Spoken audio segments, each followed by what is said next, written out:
Hello and welcome to another video. This time we're going to talk about Now That's What I Call Music, mainly abbreviated to just simply Now with an exclamation mark. So why did Now That's What I Call Music become a cultural phenomenon? And to answer that question we need to go back before now. The reason Now That's What I Call Music was successful is because of all the compilation albums that existed beforehand. Albums such as Top of the Pops that used to look at the week or the month's music, pick out all the big hitters and actually sort of like get session musicians to record cover versions to put out on their album. The reason for this is because record labels wouldn't let them put their own stuff on the record. And the ones that did, such as K-Tel used to do that, used to have deals, but they used to have to put terrible songs in.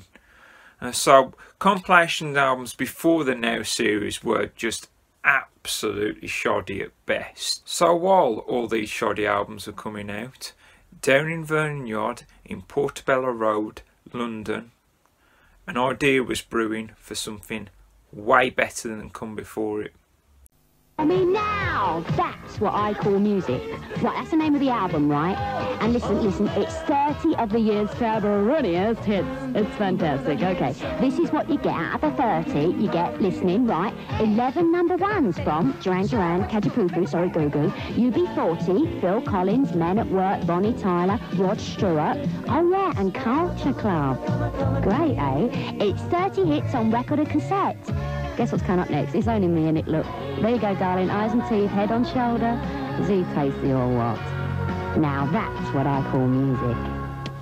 With the success that Virgin Records were having with acts such as Phil Collins and Culture Club, to name but a few, it only seemed right that they put their own compilation album.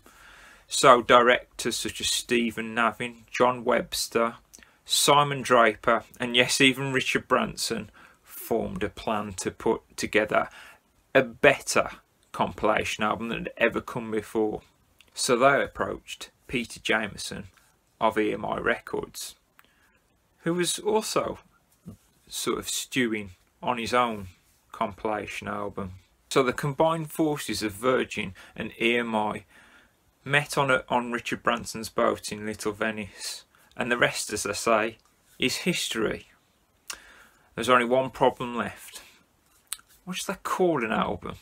Well, the answer to that question lies in the intricacies of Richard Branson's love life. And it all started at his country recording studio, The Manor, where he seems to have spent a lot of time half naked. And how much leader do we put on? I don't know. Is it the front? No, I'll put the leader. I mean, how much of this stuff do we put on? I'd walked into a recording studio. We have a recording studio called The Manor, which is the first sort of country recording studio. And I saw this lady in the kitchen who was the most beautiful person I'd seen in my life. And I started chasing her. And I found out that she was an assistant shopkeeper in a bric-a-brac shop called Dodo's.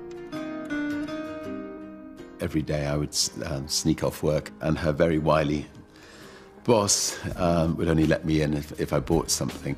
And he bought, for Simon Draper, boss of Virgin Records at the time, a poster which was a Danish bacon advert from 1930s of a pig looking over the wall at a chicken.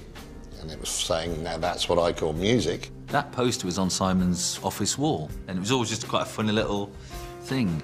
So we was having one of the meetings deciding where we could go with this project, and one of the things that came up, of course, was what do we call it?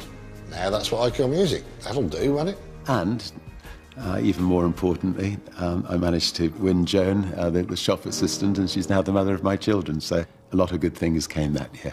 Peter Jameson of EMI Records likened the success of Now That's What I Call Music to the diversity and the quality of the hits that both Virgin and EMI at the time could put out. There were a few problems, however. Major artists such as Madonna refused to appear on Now and have never appeared on any Now, even to this day. Now had upset Madonna by keeping her album True Blue off the top spot. This caused Madonna not only to not appear on any Now, but also lobby to have a separate compilation albums chart, so musicians with pure albums could get their #1 hits. Without it, undoubtedly most Nows would always reach the top 10 at least, if not #1. But apart from Madonna, most artists were very happy being on Now, especially the coveted track 1, CD 1 spot. A lot of indie artists became very happy being on Nows, as they reached an entirely new audience that would give them a whole new fan base. So you find a lot of indie music and things of underground nature on Nows.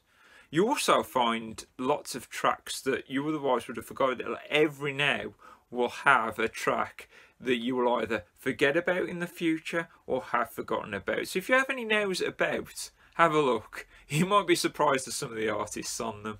But over the years, the record labels have changed over the Now series. Today, for example, Sony Music Entertainment owns all the rights to Now That's What I Call Music. Virgin Records was not a label after Now 74. EMI dropped out around Now 85, but their logo wasn't used after Now 62.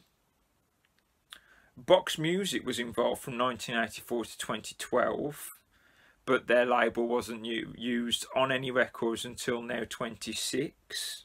And the format for Nows has changed over the years. The CD that we're all used to now, the double edition didn't start until Now 10. The single albums didn't start until Now 8. So they had single albums Now 8, Now 9, and then double editions from Now 10. Now 4 is their most rare one, with only 500 copies pressed, that has compilations of Now 2 and 3 and 4 on it. The vinyl stopped being pressed after Now 35, Now 35 being the most expensive Now vinyl, I believe. Mini discs came into fashion between 1999 and 2000. Now 43 and Now 48 being, between those periods, being the only time that mini discs were pressed. Cassettes were stopped being pressed around Now 62, and downloads officially started in 2007. Now has also had video variants, including VHS tapes that stopped in Now 20. Now 19 doesn't exist, and some early versions even have Betamax and Laserdisc. I wonder if I could find a Laserdisc now. That would be very interesting.